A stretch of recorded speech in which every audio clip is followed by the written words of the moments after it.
please give us a brief history lesson of Ron Walsh? Tell us a little bit about your background. Well, I'm a fourth generation Cortlandite. My father and his father and a couple of ancestors before that have been in Cortland, I guess, since the late 1830s. And I grew up in Cortland on Pleasant Street, youngest of 7 kids in a kind of a middle class, lower middle class family. My parents owned and operated the only telephone answering service that's ever been in Cortland. They're kind of becoming a thing of the past, but that was operated out of our home. And you know, I arrive at being a judicial candidate not in the kind of traditional sense. Unlike a lot of people, I didn't rush to law school after graduating from college. In fact, I took about 15 years off. Graduated from Cornell University in 1981 with a degree in industrial and labor relations.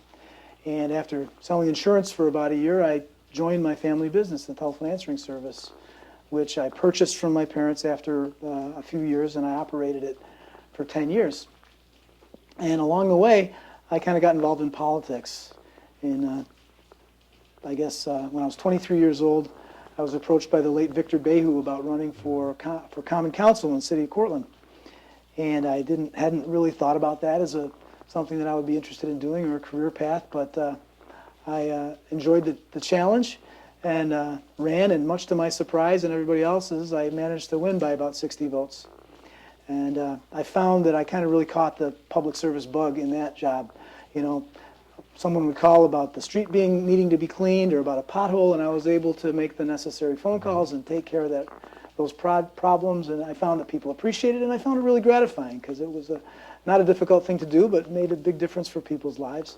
So I did that for 3 terms, was elected, served 6 years on the city council, and then I had an opportunity to run for county legislature with the retirement of John Morgan. So I served 1 term on the county legislature, and there was a vacancy in the office of city mayor. So at age, I guess I was 31 or 32, I ran for mayor of the city of Cortland and was reelected 3 more times.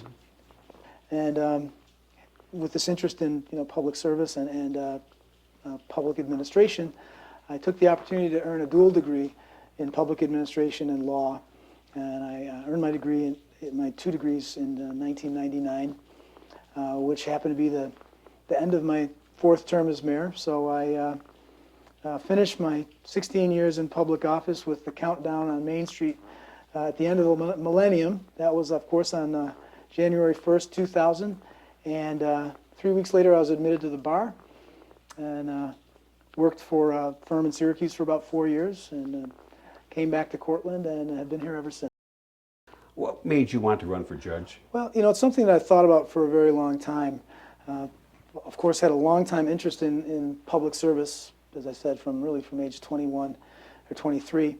But in the last 9 years, since concentrating my practice in Cortland, I've basically been living in Cortland City Court. I don't believe that there's ever been a time since 2004 that I haven't had a matter pending before City Court. The rest of my time, when I'm not in City Court, I'm often over in family court dealing with custody and visitation matters, neglect matters. So dealing with I see the clientele, a lot of the clientele that I deal with in family court and in county court are the same people that I see frequently in City Court. And so I just, it's something that I've thought about for a long time, and I feel that, I've got a perspective that would serve the job well. I've also acted as a prosecutor. I served for about a year as the Cortland City Corporation Counsel, and in that capacity I was responsible for prosecuting code enforcement issues, and so I have represented defendants in city court on criminal matters, but I've also prosecuted on code violations of the local city code. I've also worked for a period of time in the county attorney's office, and my primary responsibility there was to really prosecute all the juvenile delinquency and persons in need of supervision matters that occurred in the county. That was really my primary responsibility, and I did virtually all of them for a period of a couple of years. So I have a prosecutorial experience there. and an experience acting as a defense attorney as well. Gives me a kind of a, I think, a well-rounded background and perspective. You know, as a judicial candidate, we're not really allowed to talk about what we would do prospectively. I can't really talk about any matters that are presently before the court. I can't talk hypothetically about how I might adjudicate. But what I can talk about is being firm but fair. I can talk about being impartial. And I think my experience both in a prosecutorial capacity and also as a defense attorney gives me a helpful perspective. You touched a lot on your legal experience recently in the last 9 years, but what about the experience you gained through elective office, such as mayor? You said you're an alderman, you're in the legislature. Sure. What role does that play in being a judge? He was mayor for 8 years. What does that have to do with being a judge? And really a lot, because when you're the mayor of a city, the primary thing that you think about all the time, your primary goal, primary job responsibility is to assure the safety of the citizens of Cortland. You know, you do that by making sure, by trying to make sure as best you can that there's adequate police protection in town, that there's, you know, appropriate opportunities for youth so that they're not going to be involved in getting in trouble. You know, it starts with really public safety as the mayor. You know, first you're dealing with police protection, then you want to make sure the town doesn't burn down, so you have adequate fire protection. You want to make sure that the streets are safe and well maintained and the bridges are well maintained. And really the job of a judge, while, you know, I guess the job description would be to impartially impart justice. It's about public safety. It's about keeping the community safe. That's been the focus of my life since I became an adult. And so I think it is part and parcel, and I think it's given me a unique perspective that will help me make the right decisions in that job. So you were mayor for 8 years. Yes. And was that the longest term of any mayor in Portland? No one has ever served long. What would you consider the highlight of your tenure as mayor? You know, one of the things I'm really proud of is sort of stabilizing the city finances. It was a very difficult time in 1991, 92. The state of New York was in a budgetary crisis. And we had to take some very difficult, sort of draconian measures initially, but we really stabilized the finances of the city. But when I look back now, you know, the thing that I feel the best about is the City Youth Center. I'll never forget Jim Yeaman coming to me in 1992 saying, you know, I've got this old building on Clinton, on Port Watson Street. It was, many people will remember, it was an old sort of derelict auto parts store. There were tumbleweeds in the parking lot. And he's, you know, calls me up and he says, you know, do you want to come and take a look at this building? And I said, sure, you know, because whenever Jim Yeaman asked me to do something, I would do it, because he was such a generous supporter of the city youth and other you know, aspects of the city. So I met him at this old auto parts store. He said, do you think the city would have any use for this building? And I said, you know, you're going to think I'm crazy, but I would like to put a youth center here. And I had this thought that if we built a youth center, that maybe we could, you know, get the support of downtown merchants, because we would add parking. We'd clean up the parking and add parking for downtown that would help our retail downtown. And I thought you know, times were tough. I thought with the youth center, besides there being an obvious need for it, people are willing to give privately for youth services and things like that. So I thought we might be able to raise some private capital to make this thing happen, because we really can't afford it in the tax base. And I had this idea that we'd have a bandstand and that we'd have you know, an opportunity for kids to showcase their musical talents, and maybe we'd have some computers. They weren't quite as prolific in 1992 as they are now, so kids could come down and access computers. And it would be also, I mean, we had a youth center before, but it was small, and it kept on being moved around. And I thought this would be an opportunity for kids to come in, and if they have, you know, have somebody to talk to, they could, you know, that's not school. Nothing wrong with school, but some kids just are alienated by school, and they need an alternative. So it really worked as I had hoped in every way. It's still being used today. I just checked, an average of 35 kids a day use that facility. You know, it's an opportunity for kids to talk to somebody. If they need to talk to somebody, they can be plugged into, you know, more direct counseling if they have got significant problems. They can just hang out and socialize with their friends. So I'm very, very proud of that. And when I think about, you know, what do I feel the best about it, I'd have to say that. Tell us a little bit about your family. Been married for 25 years to the former Marie Lord. She is also, I think, helps me with my perspective a great deal. I think we help each other with that. She's the director of Catholic Charities of Cortland County, which is, I believe, the largest private human service agency in Cortland County. Her agency deals with a lot with the mentally ill population, supported housing. So she is very helpful in sort of helping me understand clientele, for example, who might have emotional, mental health issues. It's been very helpful she's given me some great perspective in how to deal with them, how to best to communicate and handle people who have, maybe some emotional issues or mental health issues. We have 2 children. Our oldest daughter, Emily, is a recent graduate of Hartwick College, and she's presently living in Cortland. Our youngest son, Colin, is about to graduate from Cortland High School, and he's looking forward to attending SUNY Cortland next year. So I'm very proud of both of them. Good. What do they think about you running for judge? Oh, they're behind it 100%. It was very difficult for my wife's, going to go straight to heaven because, when I was running for mayor, we had young kids, and it was a very demanding job. It would take as much time as you could possibly give it. And of course, the last 3 years that I was mayor, I was earning 2 degrees, the JD and the MA Public Administration degree at Syracuse. So she, held everything down and, made sure that, the bills were paid and everything,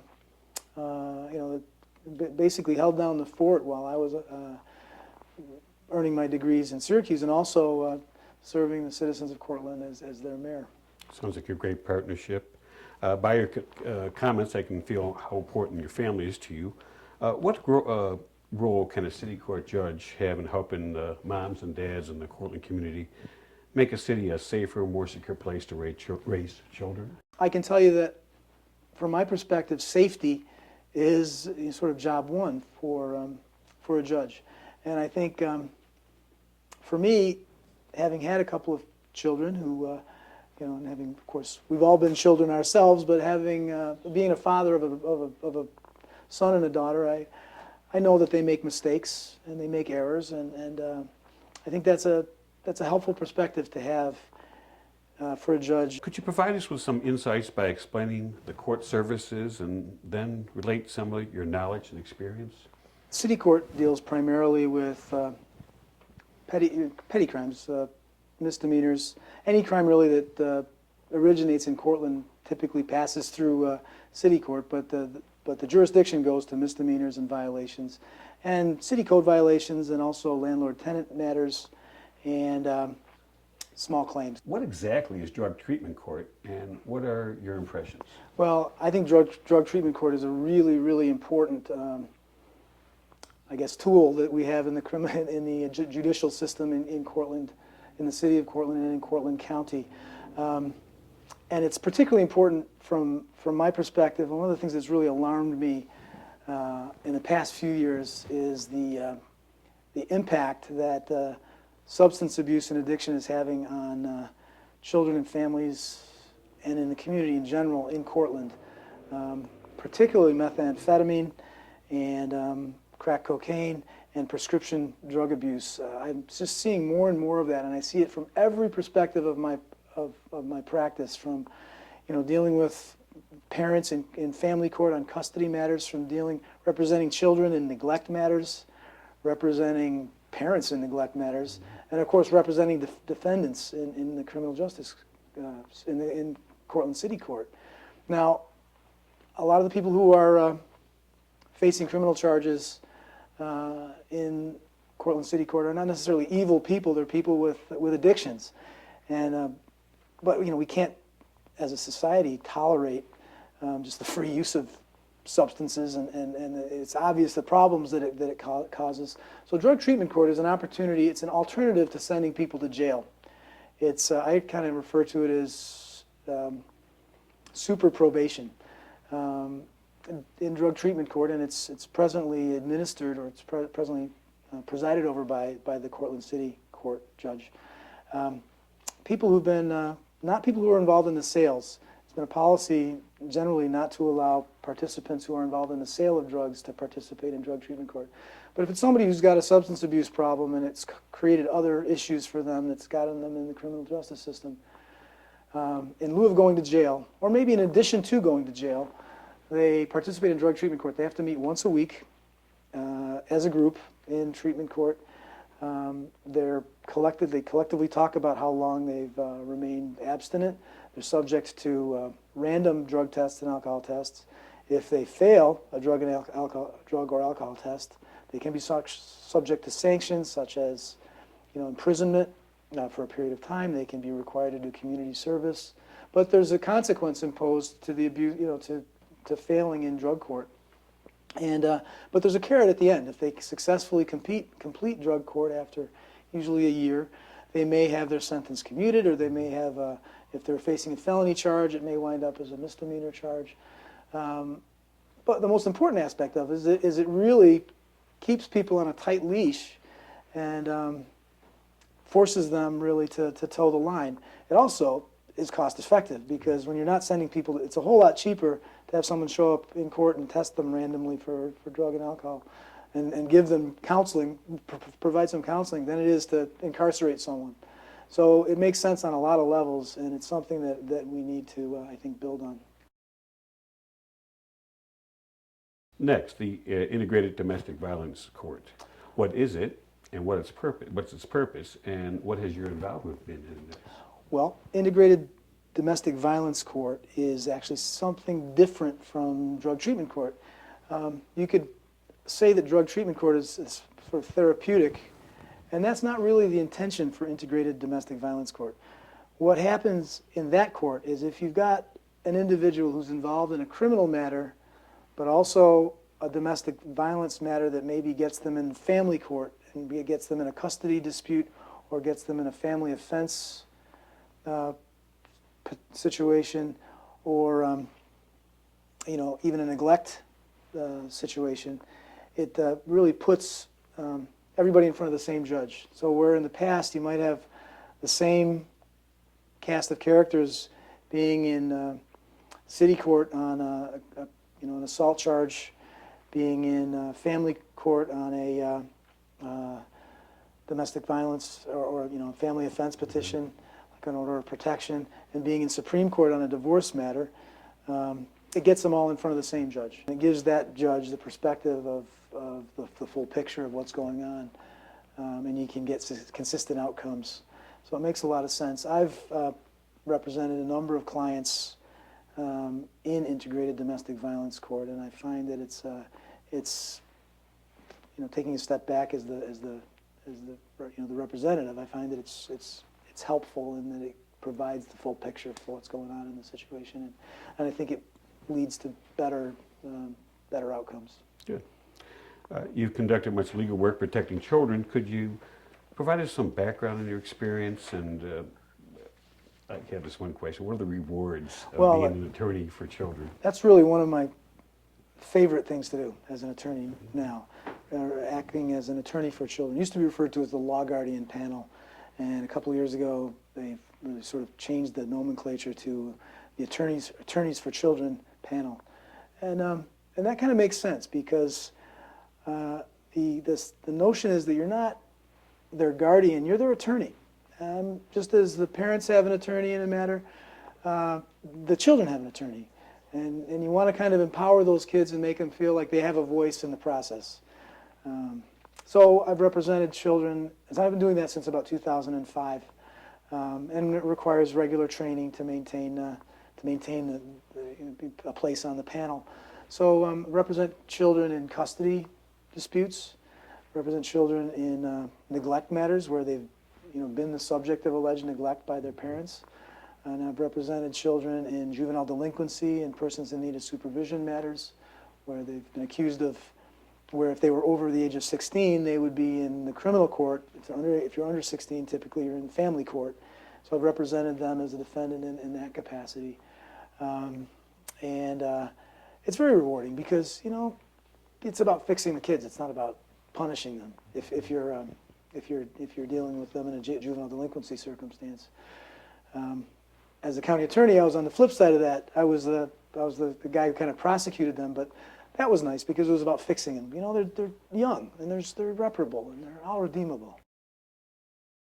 Why did you say I want to become an attorney? I always had an interest in the law. I'd always kind of viewed myself as an attorney. In fact, it's kind of cool. I was looking through some old papers and I found something that I wrote when I was 15 for some essay, and I was asked what I wanted to be when I grew up, and I said either a journalist or an attorney.